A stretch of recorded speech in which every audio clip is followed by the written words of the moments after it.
So we're going to start the sun dappled rocks, and in order to create this grouping of rocks, you need to create 5 large rocks and then 4 smaller rocks. You can arrange them however you'd like.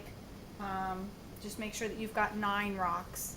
And once you have them drawn in place, the first step will be to use a nice size brush. I've got a number 8, and I'm going to wet the entire group as one big shape.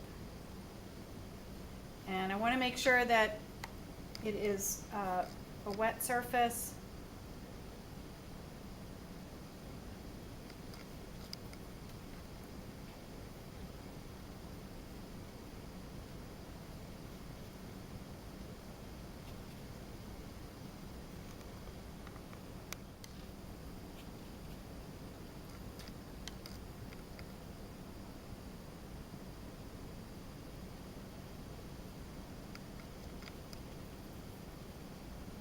I want to make sure that I'm wetting quickly enough that the paper doesn't dry. I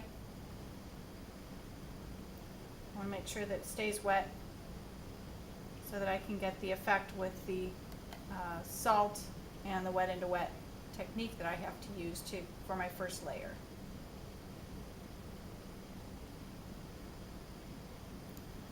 And again, be careful on your edges. You want to make sure that you're following the edges of the contours of the rocks that you've created. And we've wet the entire grouping of rocks as one surface. All right, so now that I have all of this wet, I'm going to start with some very soft purple tone. And I want to create just some sweeping marks across the surface. We'll get some along the edge. You can leave some of the white of the paper because we'll be toning some of these, but I definitely want to get this purple to kind of settle on all rocks.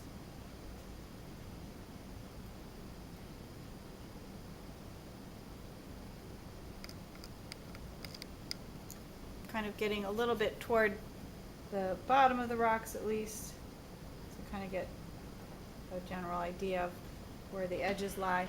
So that's enough of the purple, and leaving some of the white of the paper is always nice. I'm going to use just a little bit of some soft gray to kind of flow in some spots too. Again, leaving some of the white of the paper, just a little bit of gray in there is nice. MEA members, just a final reminder that there's about 10 minutes left of voting. We will close at 3. Thanks.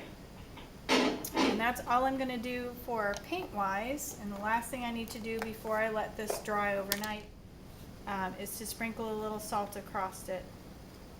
So again, I just pinched it right out of the container, sprinkling it across the paper so that as that dries, those salt crystals will take form and I will get a dappling effect. And if you look at my finished one, you can see the texture of the salt and how that creates. Here's another example. You can see the salt texture and how that creates a nice effect on the rocks. It really starts to give you the feeling of that dapple on those rocks. So that's all for step 1. We're going to let that dry. So my first layer for the sun dappled rocks is now dry. You can see the purple and gray and the salt technique have all stayed intact, which is exactly what I wanted to have happen. This is a finished one, and we're going to start to add these glazes of another color. You can see this rock and this rock have a little bit of a green tone. These two have a little bit of a yellow tone. This one was kept almost the color it originally was, with a little bit of dark value placed at the bottom for shading. These two have a little bit of a blue tone. This one's a plain one as well.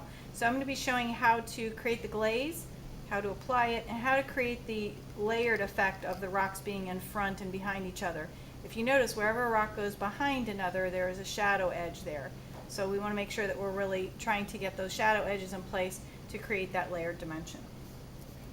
So on here I've got my rocks in place, and I can see which rocks are in front and which are behind, but I need to enhance that because right now it looks like one big mass. So I'm going to start with, on my palette, I've mixed up a yellow ochre that's been mixed with a little bit of violet to tone it down because I don't want it bright yellow. I want it to be more of this dirty yellow that you see there. I have a purple that's had a little yellow ochre mixed in, so it's kind of a grayed purple. I also have a grayed blue and a grayed green. So those are the colors I'm going to be working with as a glaze over some of these rocks. So my first one I'm going to do is this one here. Now it's behind this rock in front, so I'm going to be working with some shadow edging there, shadow across the bottom, obviously, where it's sitting on the ground. And I want to create some rock fissures in the rock so that it has some shape and contour. And I want to first start to lightly, and I don't want to lose my salt texture, so I want to lightly get water in place across the whole surface of the rock before I add my color glaze. Now obviously if I was going to work with a rock after this one's finished, I can't touch this one. So you may think about strategy before you start painting a rock to see which ones you can do and what order is the best to go in. It's kind of a bit of a puzzle. Alright, so the rock is now wet, and I think I'm going to put a green glaze on this one. So I've got a little bit of my green color here, and I'm just going to kind of lay that over the surface. I don't have to put it everywhere, but I do want to kind of hit the areas that I think the green glaze will show up more, like where the light spots are. And I'm just going to kind of roll it behind this rock. Now I need more shadow tone there, so I've also got a little bit of Payne's gray ready with the green, so I'm going to add a little bit of that darker color. It's not quite dark enough. That darker color across the bottom here, and along where it falls behind this other rock. Now I don't want it to look like a stripe along there, so I can kind of think about how that rock might have angles and lines to it. I can also use some of that color to create some fissures and edges within the rock face.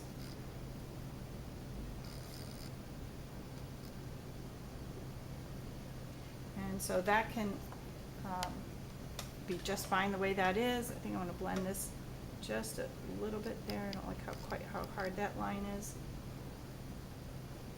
Right, so that looks pretty good.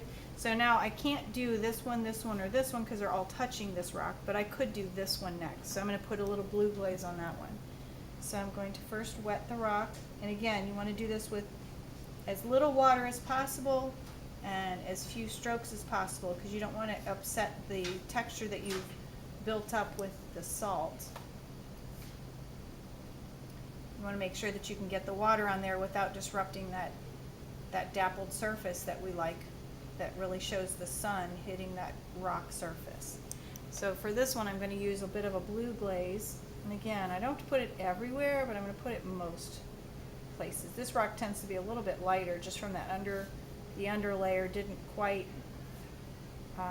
leave too many light spots or any dark spots. So now I've got the blue glaze over the top, so I'm going to work with a slightly bluer color for the shadowing.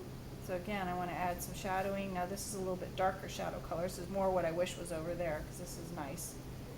Don't be afraid to have a dark color there. This one goes underneath. It's getting a little, my paper must have been a little bit drier on this side. So I want to create a little bit of soft shadow cast here. You can see I diluted it just a bit because it was getting, I didn't like how straight the edge was across the top. So I'm going to enhance that fissure line, and maybe I'll let that dry a little bit and I'll add some more. So I don't know if this is, yeah, that's probably a little bit soft up in there.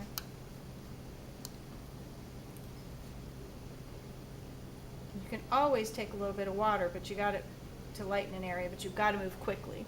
So I'm going to let that sit. I'm okay with it right now, but I'd like to have more detail in there. I just am not ready to do it because it's just a little bit too wet.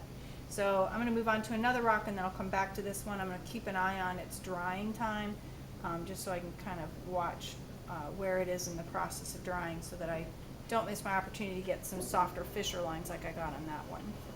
Alright, so I can't do any of these that touch it, but I can do this one or this one. Maybe I'll start, well, I'll do this one on the end. So this one I'm going to do a yellow glaze. So the first thing I want to do is wet the rock.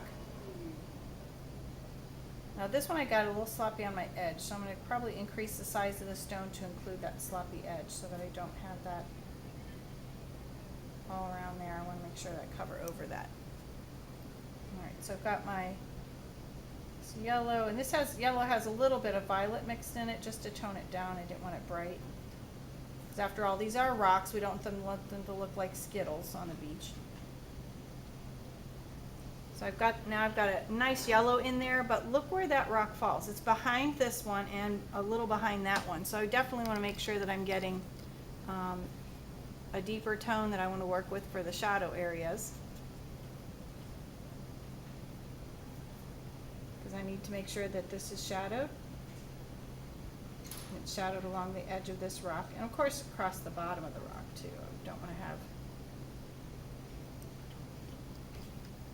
no shadow where there should be shadow. And don't be afraid to get dark with your shadows either, because you can really build up. Oh, that's better. I like a really nice rich deep shadow.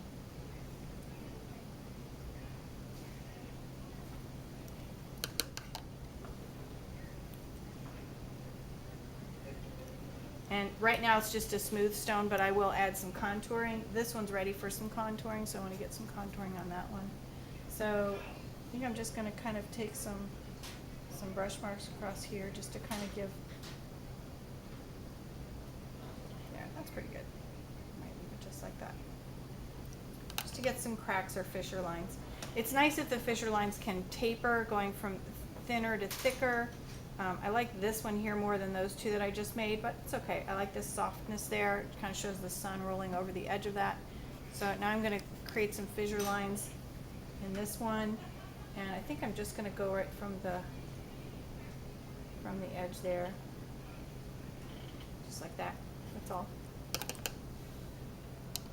Now I've got all the rest are touching my 3 wet stones, and this one's still too wet. So I don't want to work on any other stones. I'm going to let this dry, but they should give you an idea of how to create the glazes, how to apply them, and how to create the fissure lines.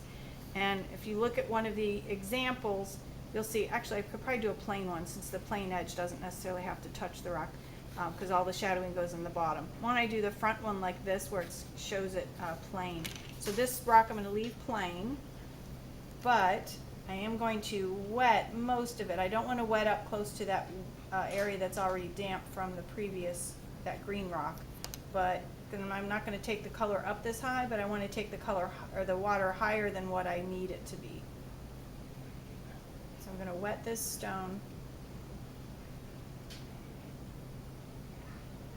And since this is a plain one, I'm going to be working with a gray, and in this case I'm using just plain Payne's gray.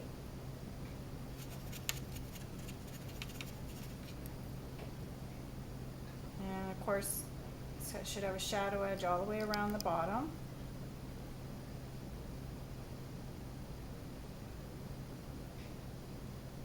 Because this one's my front rock.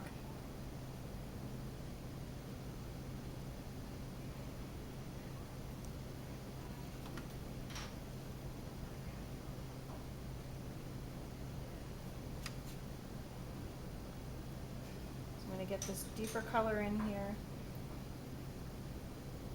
Create just a little bit of variation on the surface.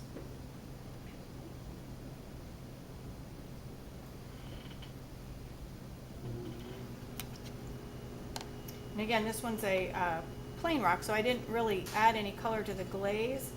I'm going to add just a little bit of a soft, darker tone right there, just to give it a little bit of a shadow area, because rocks have a varied surface. They're not smooth, so that gives it a little bit dark pocket there where maybe there's some shadow. There's a little indent in the rock in that part. So that's fine for that one. So when these 4 dry, I can start to work on those others. But as you can see, you can create a variety of lines and textures just with some brush marks across the surface, and make sure you're shadowing where it goes behind another rock. So that should help you get through that sample there. And there are examples. I've got several rock examples that you can look at and take to your table if you need extra time with it.